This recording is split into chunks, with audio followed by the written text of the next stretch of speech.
শারদীয় শুভেচ্ছা। What is the শারদীয় শুভেচ্ছা? জামিয়া ইউনুসিয়ার সম্মেলনে আপনাকে আনতে কি পরিমাণ তাল মাখতে হবে, 1 বছর লাগায় মেহনত করতে হবে। আর আপনি ধর্ম উপদেষ্টা, এত কষ্ট করতে হবে। হাটাজারির সম্মেলনে আপনাকে আনতে কষ্ট হবে, আপনি ধর্ম উপদেষ্টা। রহমানিয়ার সম্মেলনে আপনাকে নিতে কষ্ট হবে, আপনি ধর্ম উপদেষ্টা। আপনার ব্যস্ততার শেষ নাই, আপনি হিন্দুদের মন্দির যান কেন?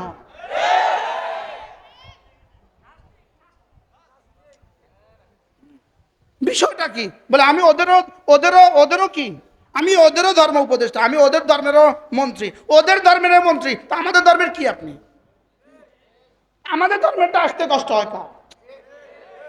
আমি মনে বুঝাতে পারলাম না তোমার। আচ্ছা, ওদের হিন্দুরা নাচবে, আমাদের ধর্ম উপদেষ্টা বসে থাকতে হবে কেন? এমন কেন হবে? বুঝলি এটা কেন হবে? আমি বুঝাতে পারছি না এটা কেন হবে। আপনি যখন নাচবেন যাবেন, আপনার সামনে হিন্দুরা নাচবে কেন? আপনি গেছেন, আপনি অফিসে বসেন, ওখানে গিয়ে ওদের সাথে সৌহার্দ্য বিনিময় করে চলে আসেন। আরে মুসলমান আবার শারদীয় শারদীয় না, শারদীয় শুভেচ্ছা। হোয়াট ইজ দ্য শারদীয় শুভেচ্ছা? এই শারদীয় শুভেচ্ছার অর্থটা কি একটু বলেন? হ্যাঁ, এই শারদীয় শুভেচ্ছার অর্থটা কি একটু কন না, আমরা বুঝাই কর না। এটা বাংলা অর্থটা কি? শারদীয় শুভেচ্ছা, এটা বাংলা অর্থটা কি? সমর্থন করলো। কি ভাই, কথা আমার দূরে চলে গেছে। এই প্রসঙ্গ কোনো আমার প্রসঙ্গ ছিল না। আমি বলতেছিলাম রোজার মজা জান্নাতের মজার চেয়ে বেশি, কারণ জান্নাতে রোজা নাই। জান্নাতে কি নাই বলেন? জান্নাতে রোজা আছে। নামাজের মজা দুনিয়াতে দুনিয়াতে, রোজার মজা দুনিয়াতে জিকিরের মজা, দুনিয়াতে যা যা জান্নাতে, মজা দুনিয়াতে। সুবহানাল্লাহ বলেন। বুঝতে পারলাম না। যা যা কোথায়? যা যা মানে পুরস্কার। যা যা মানে কি? পুরস্কার কোথায়? জান্নাতে। এবার মজা কোথায়? এবার দুনিয়াতে ইবাদতে যার মজা যেমন, জান্নাতে আল্লাহর দিদারে তার মজা তেমন। সুবহানাল্লাহ ওয়া বিহামদিহি। কি বলছি? দুনিয়াতে ইবাদতে, এবার আমাদের ইবাদতে মজা কেমন? আসেনি মজা? হ্যাঁ, কত দূর আছে, কত দূর?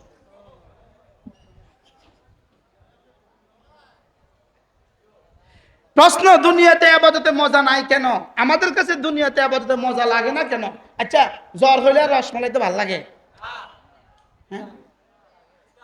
তিতা লাগে না, লাগে না? তো জ্বর হইলে রসমালাইতে তিতা লাগে কেন? রসমলাই তিতা না, জিব্বা তিতা। আবাদতে আমাদের মজা লাগে না কেন? আবাদতে মজা নাই না, আমাদের কলিজায় মজা নাই? হ্যাঁ, আমাদের কলিজায় কি নাই? এবার প্রশ্ন, আমাদের কলিজায় মজা নাই কেন? উত্তর হলো আমাদের এহসান নাই, সিফতে এহসান নাই, এজন্য আমাদের কলিজায় মজা নাই। ঠিক। আমাদের কলিজায় কি নাই? সিফতে এহসান নাই। বলেন কি নাই? সিফতে এহসান নাই, এজন্য কলিজায় কি নাই? মজা নাই। এবার প্রশ্ন, সিফতে এহসান কি? জিজ্ঞান, এবার জিজ্ঞান, সবাই জিজ্ঞেস করেন, আবার বলেন। ওলামা ইকরাম বললেন না, অন্যরা বলেন। আমাদের আবাদতে মজা নাই কেন? সিফতে এহসান নাই।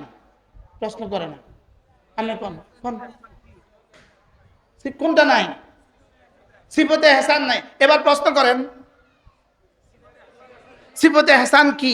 এবার উত্তর, আন তা'বুদাল্লাহ কাআন্নাকা তারাহ ফাইন লাম তাকুন তারাহু ফাইন্নাহু ইয়ারাক। তুমি এভাবে ইবাদত করবা যে নিশ্চয়ই যে তুমি আমাকে দেখছো, যেন তুমি আমাকে দেখছো। এটা যদি না হয়, এভাবে ইবাদত করো যে নিশ্চয়ই আমি তোমাকে দেখছি।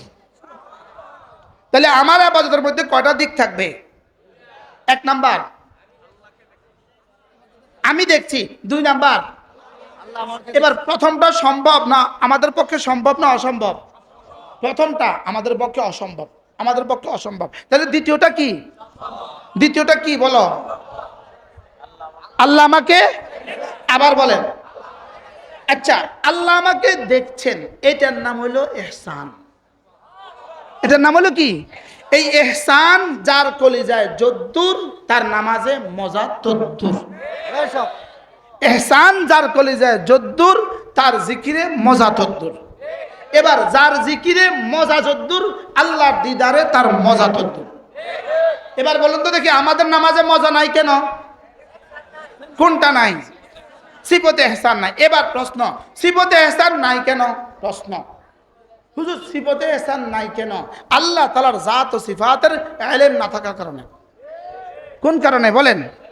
আল্লাহ তাআলার জাত ও সিফাতের ইলম না থাকার কারণে। ইলম আর আপনাদের লাগবে না। আপনাদের জন্য গানের শিক্ষক আসতেছে। আসতে কয় নাউজুবিল্লাহ। সবাই বলেন কি লাগবে? আমাদের প্রাইমারি স্কুলে ইলম আছে, আমাদের হাই স্কুলে ইলম আছে, আমাদের কলেজে ইলম আছে, আমাদের ইউনিভার্সিটি ইলম আছে। তো এবার ইলম কোথায়? আরো সুন্দর করেন, কওমি মাদ্রাসায় বলেন। এবার ইলম কোথায় বলেন? এবার কওমি মাদ্রাসায় পড়লে আশা করা যায় ইলম আসবে, ইলম পড়লে আশা করা যায় আল্লাহর জাত ও সিফাতের ইয়াকিন আসবে, আল্লাহর জাত ও সিফাতের ইয়াকিন আসলে আশা করা যায় ইহসান আসবে, ইহসান আসলে আশা করা যায় নামাজ মজা হবে। এবার নামাজ মজা যার যেমন, দুনিয়ার মজা তার তেমন, আখিরাতের মজা তার তেমন। আমি কি বুঝাইতে পারছি? তাইলে বোঝা গেছে ইলম হলো এই কায়নাতের বাকি থাকার মাধ্যম। ইলম আছে বলেই পৃথিবী বেঁচে আছে, পৃথিবী টিকে আছে। এবার ইলম শিখায় কোথায়? কওমি মাদ্রাসা বলে না, কোথায় শিখায়? ইলম শিখায় কোথায়? তাহলে আমি এবার হদ্দে আসাদ বাদ দেন, ইলম আছে বলে কায়নাত আছে, তাহলে কওমি মাদ্রাসা আছে বলে কায়নাত আছে। এসব আমি বুঝাইতে পারলাম না, কি বুঝছি বলেন? বলেন পৃথিবী আছে কেন বলেন? কওমি মাদ্রাসা আছে বলে। বলেন বলেন বলেন পৃথিবী টিকে আছে কেন? আমি বলি সূর্য উঠে কেন? কওমি মাদ্রাসা আছে বলে। সূর্য ডুবে কেন? কওমি মাদ্রাসা আছে বলে। সাগরে জোয়ার এসে আবার ফিরে যায় কেন? কওমি মাদ্রাসা আছে বলে। এই জমিনে ফসল এখনো দেয় কেন? কওমি মাদ্রাসা আছে বলে। বলবেন কালকে ফেসবুকে লিখে দিবেন মানি না, না মানলে তোমার সাথে কোনো যুক্তিও নাই, হাসরের ময়দানে দেখা হবে। তুমি পারলে এটা বলো না ইউনিভার্সিটি আছে বলে সূর্য উঠে, তুমি পারলে এটা কও। তুমি পারলে এটা কও ঢাকা ইউনিভার্সিটি আছে বলে সূর্য উঠে। আমি তো কইলাম কওমি মাদ্রাসা আছে বলে সূর্য উঠে, এসব আমি তো কইছি এটা। তুমি পারলে আমার লগে চ্যালেঞ্জ করো, তুমি পারলে কও যে ঢাকা ইউনিভার্সিটি আছে বলে সূর্য উঠে। তা আমি তো আমারটা কইছি, তুমি পারলে কও না। আমি তো বুঝাতে পারলাম না। তুমি পারলে তুমি বলে দাও যে ঢাকা ইউনিভার্সিটি আছে বলে সূর্য উঠে। আর আমি বলে দিছি কওমি মাদ্রাসা আছে বলে সূর্য উঠে। তো তুমি পারলে তোমারটা কও, আমি পারলে আমারটা কইছি। আমারটা শুধু কই নাই, আমি 100 বার কইছি। বলেন কওমি মাদ্রাসা আছে বলে কি আছে? হুজুর আমার দিকে যে এসব বাবা চোখ ঘোরা চাইতেছে, মুস্তাক নবী এটা বুঝাই ক। হুজুর আমার বুঝাইতেছে, এটা বুঝাই ক। কওমি মাদ্রাসা আছে বলেই তো কোরআন আছে, কোরআন আছে বলেই তো ঈমান আছে, ঈমান আছে বলেই তো সূর্য উঠে। কি ভাই এবার মনে বুঝে না। আমাদের অলিপুরি দামাত বারাকাতুম, আল্লাহ তাআলা হায়াতের মধ্যে বারাকা দান করেন। হুজুর একবার কোথাও বলতেছিলেন কোনো এক সম্মেলনে, আচ্ছা আপনি মনে করেন, আপনি মনে ধরে নেন ঈমান আমলের পুরস্কার হিসাবে জান্নাত নাই, ধরে নেন ঈমান আমলের পুরস্কার হিসাবে জান্নাত নাই, মনে করেন ধরে নেন। আর কুফরিয়ার বেনামাজির সাজা জাহান্নাম নাই, ধরে নেন। আচ্ছা যদি না থাকে, খেয়াল করেন, যদি না থাকে তাহলে আমাদের কি ক্ষতি, আপনাদের কি ক্ষতি? সব তো এক। মনে হয় বুঝেন না। যদি জান্নাত না থাকে, জাহান্নাম না থাকে, তাহলে আমাদের কি এমন ক্ষতি হলো? আমরাও গরুর মতো মাটি, বেনামাজিও গরুর মতো কি কাফেরও গরুর মতো কি। তো আমাদের কি এমন অসুবিধা হলো? বেশি থেকে বেশি আমরা দুনিয়াতে একটা বড়টা কুত্তা গায়ে দিছি, তুমি ছোট কুত্তা গায়ে দিছো। আমরা দুনিয়াতে লুজ পায়জামা গায়ে দিছি, তুমি টাইট পায়জামা পিনছো। মনে বুঝেন নাই?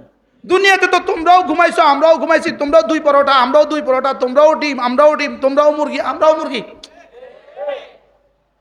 যদি জান্নাত না থাকে সবার জন্য মাটি হয়ে যাক, কোন উত্তরাবাদ যাও মাটি হয়ে যাও।